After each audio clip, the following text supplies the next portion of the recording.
And I didn't think I would ever go to Shepherd because when you're young, doing segregation, no blacks in the school, you couldn't go and all that.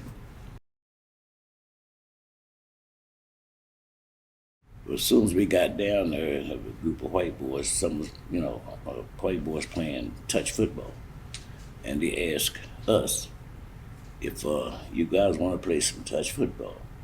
We said, yeah, it's just two of us.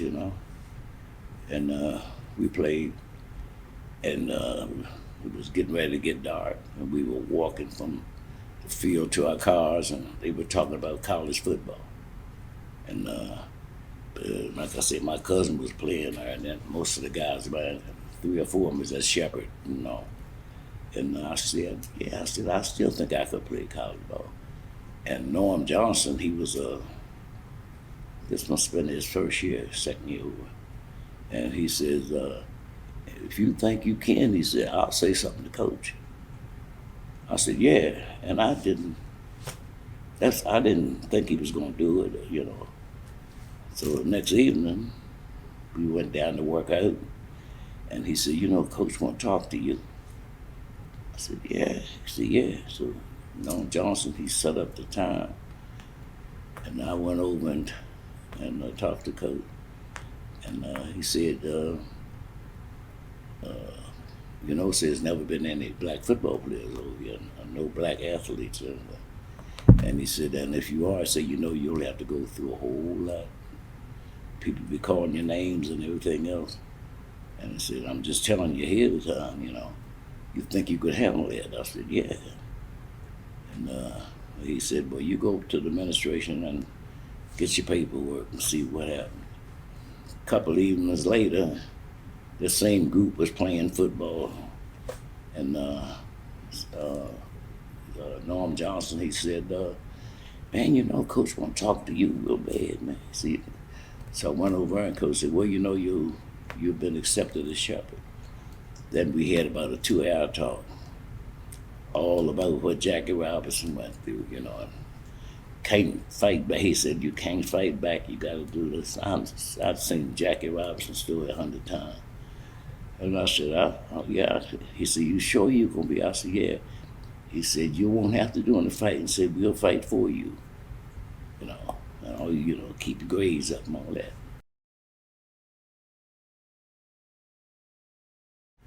I left his office, and I was coming up the hall, and a guy was walking toward me. He had his books and stuff. He was a assistant coach, football coach.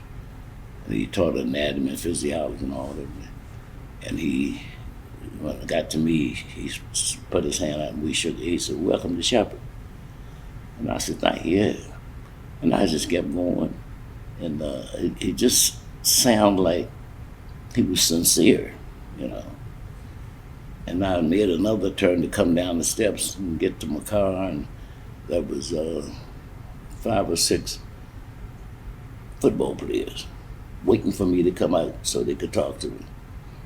And they come and say, come on, get an answer. They talk about who they play and how we gonna go undefeated, can't nobody beat this and blah, blah, blah, and all that. I said, okay. So first day of practice, we met on the field, and I was sitting way at the top of the bleachers, and Coach was talking to them. But I say, you know what happened? So you played against a black guy on, I forget what team it was. He said, now you got one. Listen. And he is part of this team. And he's coached that talk. He stressed the importance of a lot of things. He said, you'll be representing Shepherd. And he said,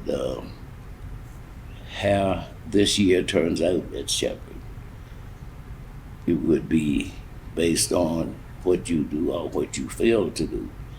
And he said, and that's going to stick with the history of Shepherd for years to come.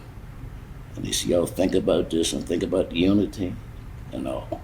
So after we finished, we went to the field, and we start working out and everything. But it was something about that first day. You know, the way people come up and talk to you, come on, let's go, you know, blah, blah, blah. Because some of the colleges I think I mentioned, West Virginia, especially I met 2 or 3 of those guys that went to the other colleges in West Virginia, but they didn't have it like I had it. They were really team one against them. They were usually by themselves. I didn't have it. We was together from day one. We leave the field, come on, tell them we're going this way, man. It's a water fountain over here, and we beat them too, you know, all that type of stuff. So it was really interesting. Really interesting the way they accepted me, and the way Coach Foose talked about you can't fight back. He kept stressing that.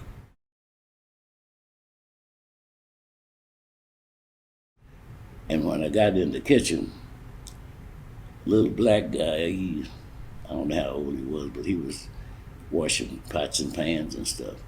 And when I walked in, he looked at me and he winked, you know. I knew what that meant, you know, we're gonna look out for you, you know. So I went and sit, and there was another black guy that was working with the cooks.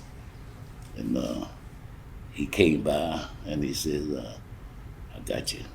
He said, I got you covered on. I said, I ain't cared, it didn't bother me.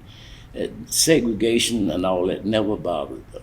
We often talk about it right now. Most of us, you know, who are black and everything, never, just didn't, you know. Anyway, I was sitting down, then Coach Riggleman came down after he got everything set up upstairs, you know, with the other ball players. He came down and he had a handkerchief in one hand and tears in his eyes. I knew what that meant. And he said, I'll never, ever, ever put any of my black ball players in the situation you're in. I said, I'm all right, Coach. He said, no, he says, it's just not fair. And he actually cried.